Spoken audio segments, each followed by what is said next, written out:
Congestion costs money. According to one report, if left unchecked now, it'll cost another £22 billion in wasted time in England by 2025. So what can be done about it? London today roughly doubled the size of its congestion charging zone, but this is a pretty crude way of tackling congestion because drivers pay a flat rate to come into the city. It doesn't take any account of the miles they do or the time of day. But despite that, those behind the scheme say it's working pretty well. Having had the success of the central scheme, reducing traffic by 20%, therefore reducing congestion, we wanted to sort of take forward those benefits to the next worst area, and the Western Extension area is the next worst area in the UK. Another option might be to have specific roads, or perhaps lanes within roads, which people then pay to use. That'd mean people had a choice between sitting in traffic or paying extra to travel faster. But the M6 toll road near Birmingham has been criticised for often being largely empty.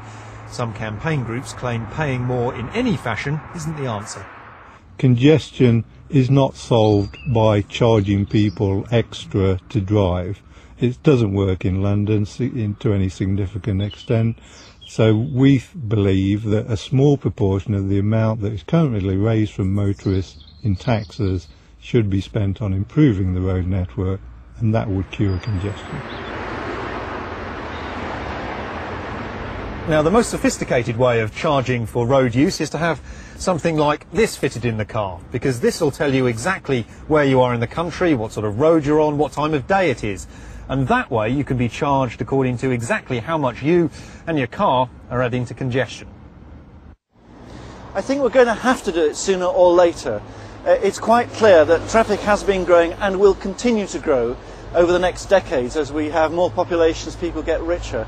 Congestion is already a serious problem in the big cities. It's going to get worse and worse unless we do something.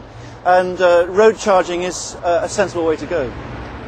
Any national road pricing scheme is likely to be a decade away, but it might not mean paying extra for every journey. Many of our roads don't suffer from congestion, so drivers on those routes could pay less to run their cars than they do at the moment. Richard Scott, BBC News.